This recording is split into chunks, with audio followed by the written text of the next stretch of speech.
안녕하세요. 깔로아 교육의 조지희입니다. 제가 오늘은 수학에 대해서 이야기를 해볼까 합니다. 수학을 어려워하는 아이들 정말 많죠. 자녀의 수학 때문에 눈물을 흘린 어머니들도 정말 많으실 거예요. 왜냐? 내 아이가 수학을 열심히 공부하고 있는데 생각만큼 결과가 제대로 나오지 않는다. 그것 때문에 굉장히 속상해 하시는 분도 많거든요. 우리 아이가 수학을 어려워하는 이유가 무엇일까? 한번 고민해 보셨나요? 제가 오늘은요, 수학을 어려워하는 아이들의 특징에 대해서 이야기를 해드려 볼 겁니다.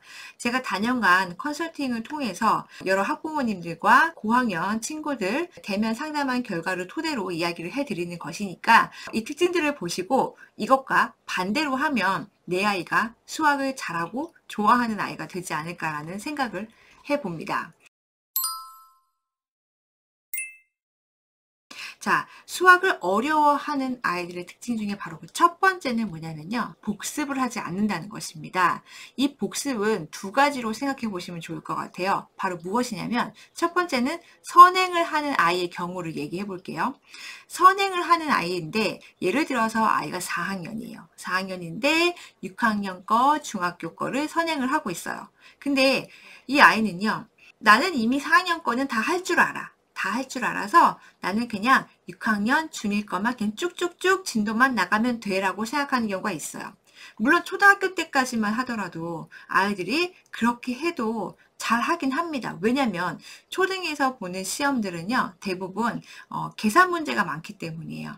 그리고 사고력 유형도 어떻게 보면은 계산 실수만 없으면 거의 다 맞기 때문에 아이는 나는 수학을 잘한다라고 믿고 있는 경우가 많죠. 근데 언제 무너지죠? 중학교 올라가서 확 무너져 버려요. 어떻게 돼요? 나 분명히 배웠는데 까먹었어. 잊어버렸어. 이렇게 돼버리는 거예요. 그래서 선행을 하는 아이들은요, 반드시 어떤 복습이 필요하냐면 자기 학년, 실제 나의 학년에 대해서 나오는 개념이라든지 응용 문제들을 반드시 복습하는 경험을 꼭 하셔야 된다고 저는 얘기를 해드리고 싶습니다. 두 번째 복습을 하지 않는다는 건 무엇이냐면 아이가 진도가 어떻게 됐든 내가 지난주에 배웠던 내용을 복습하지 않는다라는 것입니다.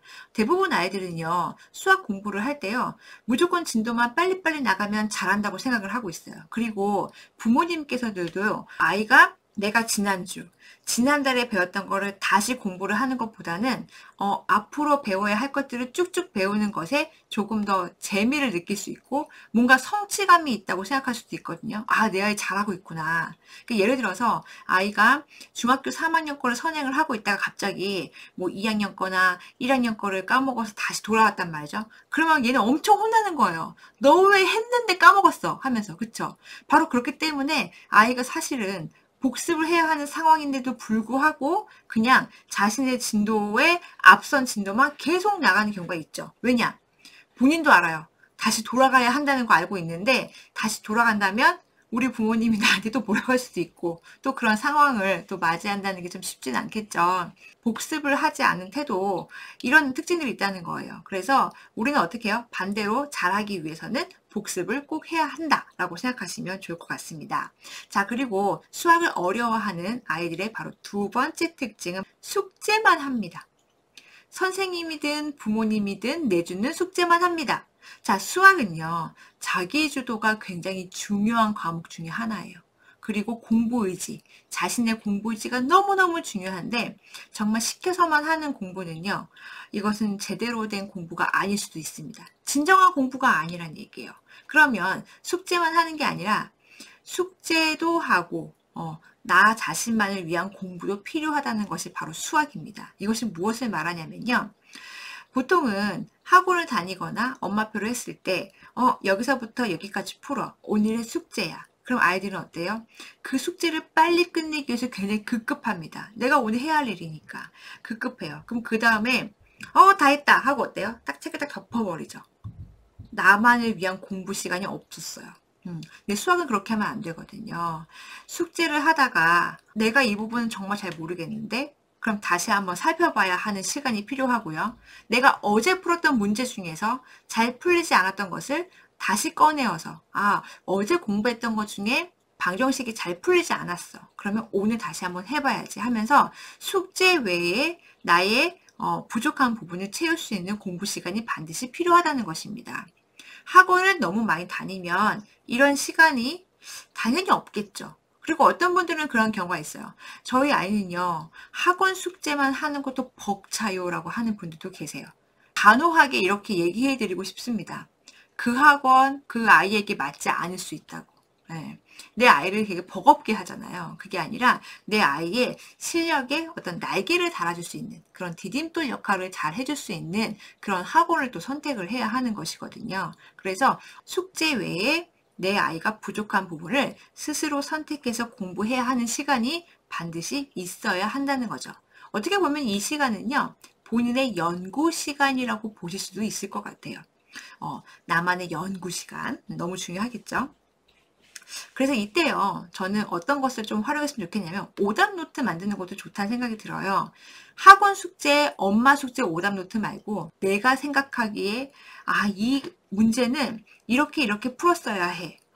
앞으로는 틀리지 말아야지 하면서 스스로 만드는 오답 노트를 만드는 바로 그런 시간이 있었으면 좋겠다라는 생각이 듭니다. 자, 수학을 어려워하는 아이들의 세 번째 특징은 바로 무엇이냐면요. 손으로 쓰지 않는 것입니다. 물론 너무 뛰어난 아이들은요, 머리로 아마 쑥 풀어버릴 거예요. 그리고 손으로 대충 푸는 경우도 있어요. 뭐냐면 여기 끄적, 저기 끄적 이렇게 풀어서 하는 경우가 있는데, 초등 때는 머리를 풀든 여기 끄적 저기 끄적 하든 답을 맞추는 경우가 굉장히 많죠. 그게 어려운 문제가 없기 때문에. 근데 중등 이상부터는 어때요? 풀이 과정을 정확하게 꼼꼼하게 쓰지 않으면 어디선가 실수가 나올 수밖에 없어요.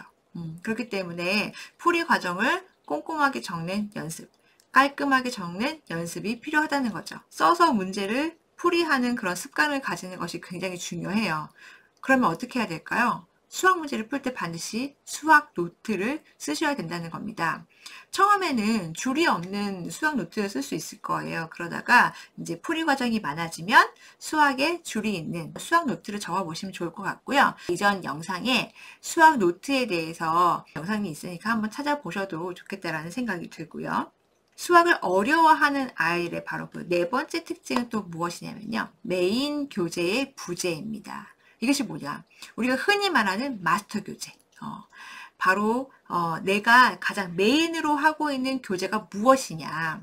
어떻게 보면은 메인 교재는 교과서가 중심이 될 수도 있고, 어떤 친구들은 익힘책이 될 수도 있고요. 또 어떤 친구들은 뭐 디딤돌, 뭐 개념 플러스 유형, 또는 뭐 최상위, 뭐 다양한 교재가 있을 거예요. 그런데 가장 좋은 것은 사실은 교과서와 개념을 설명하는 보조 교재라고 저는 생각이 듭니다. 그래서 이 마스터 교재, 우리가 이 메인 교재라고 하는 것을 여러 번 반복을 해야 한다. 저는 그렇게 생각이 듭니다.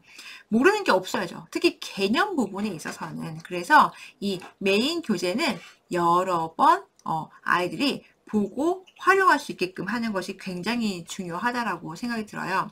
그럼 교과서 구매해야 되나요? 라고 물어보실 텐데요. 저는 구매하는 것도 좀 권장드리기는 합니다. 권장드리기도 하고요. 저는 보통은 개념 플러스 유형 파워 또는 센수학 이것을 보통 선택을 하는데요. 이유가 있어요.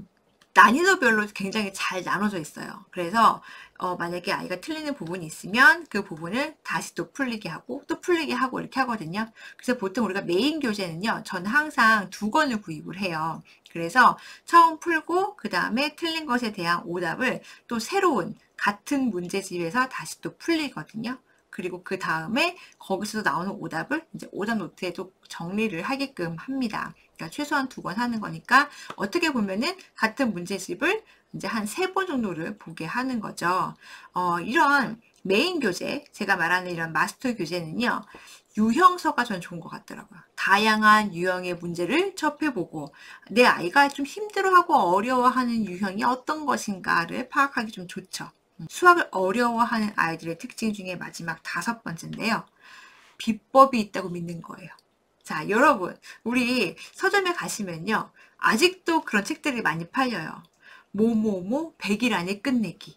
뭐뭐뭐 한 달이면 된다. 이런 것들. 이런 비법이 나와 있는 책들인데 여러분 그런 책들 구매해 보셨죠? 저도 이제 영어 책 같은 거 많이 구매했었는데 잘 되지 않더라고요. 절대 100일 안에 절대 한 달 안에 끝내는 게 없더라고요. 특히 수학은요. 어때요? 우리가 차곡차곡 앞으로 나아가고 그리고 빈틈없이 쌓아야 하는 과목 중에 하나예요. 어떤 비법으로 갑자기 하루아침에 3개월 안에 내가 수학 실력이 번쩍 올라가고 그렇지는 않단 말이에요. 그렇기 때문에 비법이 있다고 믿는 게 아니라 벽돌을 쌓듯이 집 지을 때 벽돌 하나하나 쌓듯이 차곡차곡 내공을 쌓아야 한다. 그리고 내가 하는 만큼 결과가 나오는 것이라는 것을 분명히 알려주셔야 됩니다. 당구 치시는 분들은 뭐 뽀록 이런 말 많이 하죠. 막 찍었는데 다 안 받았어 이런 게 아니라 이제는 수학의 평가를 어떻게 하죠?